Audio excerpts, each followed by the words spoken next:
everyone, and thanks for tuning in to our first ever Briefcase podcast. Hopefully, many more to follow. I am Emily Shacklett, a wealth advisor and passionate advocate for the Fairport executives and professionals community.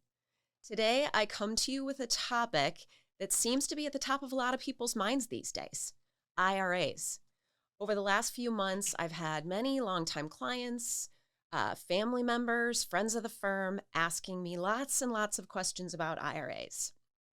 The reason for this could be many things. First of all, isn't it fun to think about retirement? And IRAs and retirement savings in general are the key to getting us there. Second of all, there's just been a whole lot of legislation, tax legislation specifically, enacted, and particularly since COVID, that really impact IRAs. In good ways, mostly, some bad ways, but we're not going to talk about those today. All fun on this podcast. There are so many things to talk about relative to IRAs, and I can't cover them all. Can't possibly cover them all without forcing you to listen to me drone on for way longer than you're going to want to hear me talk.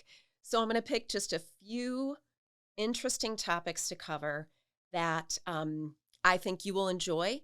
And I'll suggest if I don't touch on the topic today that's of interest to you, don't hesitate to reach out to me, reach out to your wealth advisor to ask more questions and hear more about it. So a topic that seems to be at the top of a lot of people's mind these days is Roth IRAs. Why, you ask, is this such a hot topic? And I'll say this: people like choices. I like choices. I'm assuming you like choices. And having a Roth IRA in retirement, it gives you that. It gives you choices for how you draw your money. If you've done your job really well and saved leading up to retirement, you're eventually going to end up living off of those retirement assets. If all of those assets that you saved are traditional IRA or 401k dollars, watch out. You might have a very large tax bill coming at you. You may end up in a much higher tax bracket or as high of a tax bracket as you were in while you were working. So again, why do you want a Roth IRA? Because it gives you those choices in retirement to draw tax-free dollars alongside of your tax-deferred dollars and to be able to do tax planning and manage your money better in those retirement years. Another reason why having a Roth IRA is really good is it is a much more efficient asset to pass along to next gen.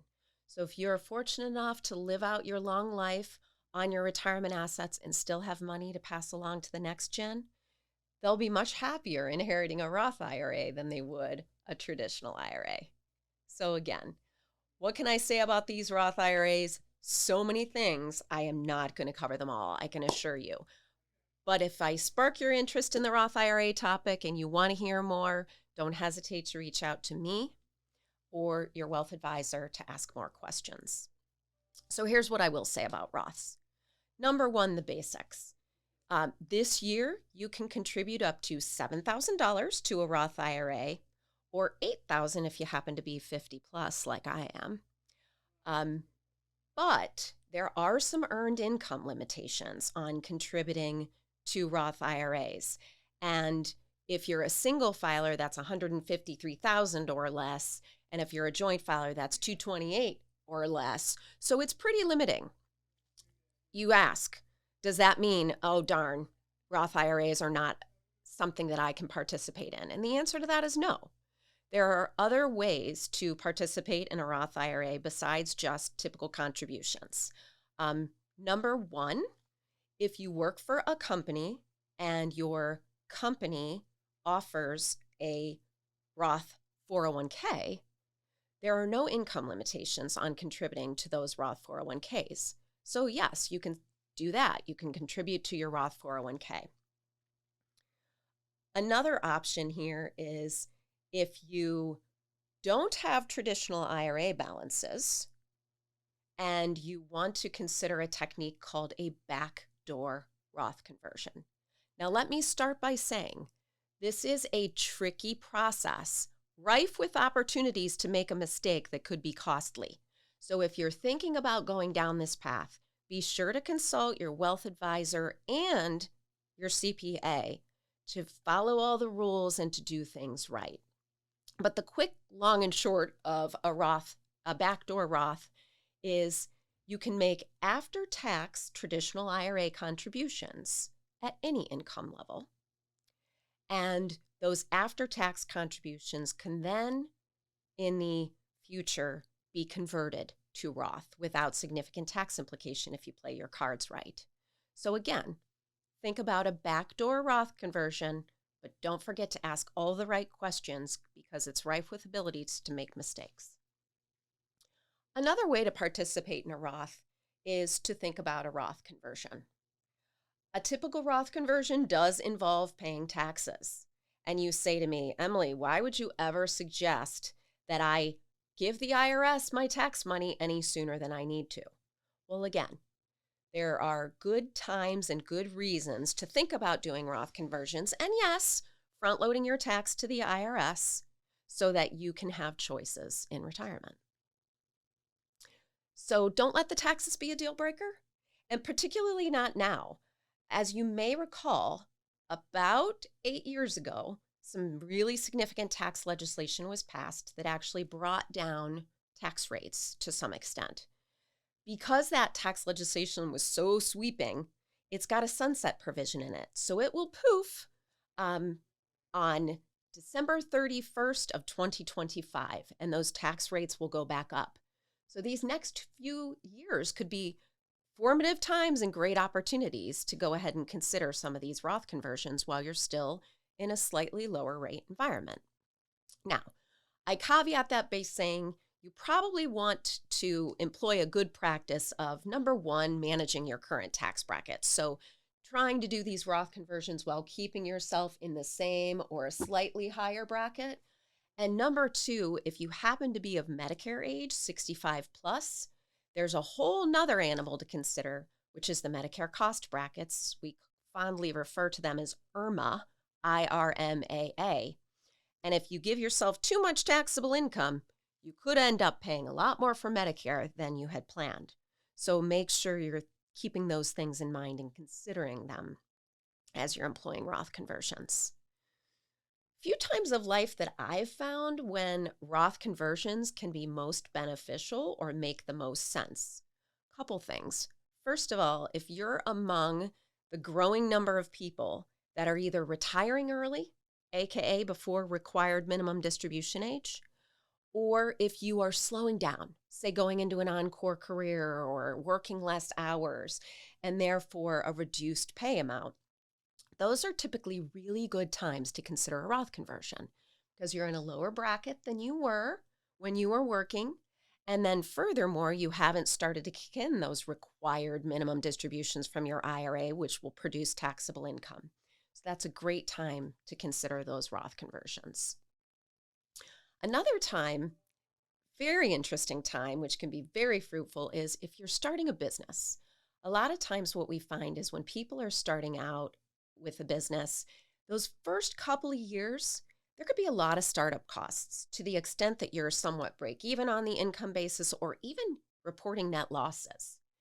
This is a wonderful time to consider Roth conversions because you've got these business losses to offset some of that Roth conversion income.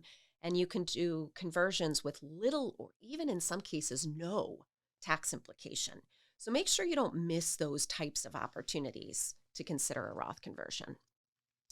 A third time, and this is less about the tax piece of it, more about the smart investment strategy decision-making around a Roth conversion, is in market downturns, which again, none of us like, but we definitely experience them. They happen. We just went through one. We will go through more. When the market is down, that can be a prime opportunity to convert dollars to a Roth because arguably you're converting depressed assets that will then, when the market bounces, experience that bounce in an after-tax account. So look at those market downturns and say, I'm turning lemons into lemonade. This could be a good time to put some of my IRA dollars into a tax-free bucket. So The last thing I'll mention today is a topic that I think is of interest to a lot of people, the Mega Back Door Roth. We get a lot of questions about these. Well, and of course, it would stand to reason with a name like Mega Back Door Roth, who wouldn't be interested in hearing a little bit more about it? It's got to be good. Well, yes, it is good. As a matter of fact, it can be an incredibly powerful strategy for getting money into a Roth bucket and significant levels. Now, that being said, unfortunately, a lot of company plans are not drafted in a way that even allow for this. But if you are amongst the fortunate ones that happen to have a company plan that will allow you to do this, if you look at the 2024 numbers, you could get as much as $46,000 in 1 year into the Roth bucket. So let me pause there. I mentioned earlier, not all plans allow for this. There's 2 key features you need to look for in your company plan that are important, if not necessary, in order to be able to do a Mega Backdoor Roth. One that's necessary is your plan has to allow for after-tax contributions. So once you reach your 23,000 max, which is what the max is for under 50s in 2024, you can actually contribute up to 46,000 more in an after-tax fashion as long as your plan allows for it. Key to being allowed to do a Mega Backdoor Roth. The other thing that is really important, and I would argue pretty much a must as well, your plan has to allow for what we call in-service distributions. In other words, you can make distributions to a Roth IRA or to a Roth 401k while you're still working there. So 2 key things that have to be in place for you to be able to do a Mega Backdoor Roth. And if they're not there, it's just not in the cards, or at least not until your company makes some revisions to their plan. And quite honestly, we may see a lot of companies making revisions to plans here in the coming years because there has been so much legislation around this. And really, the government is trying to make it easier for people to save for their retirement and to utilize things like Roth strategies. So more to come on that. Your company may actually make some changes to your plan over time, and keep an eye out for that. Keep an eye out for plan enhancements that allow for this. Because the bottom line is, if you've got the excess cash flow and your plan allows for this, as I mentioned, each year you can get up to 46,000 or that limit as it goes up, increased with inflation, into the Roth and convert it into the Roth dollars, saving tax-free for the future and growing tax-free for the future. Again, I will say, these are very complex transactions, these Mega Backdoor Roths.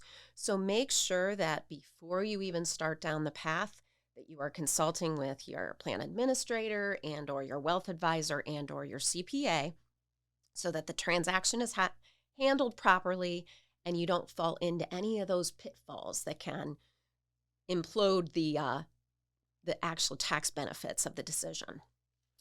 So I'll say this much. Hopefully I at least piqued your interest a little bit on this topic of IRAs and Roth IRAs. Definitely more to come down the road because, again, I feel like this is a very hot topic with our clients and our friends around the firm. If you have more questions, don't hesitate to reach out to me or your wealth advisor and ask for more ways to be strategic and thoughtful with your tax planning and your retirement planning. Thanks for listening today.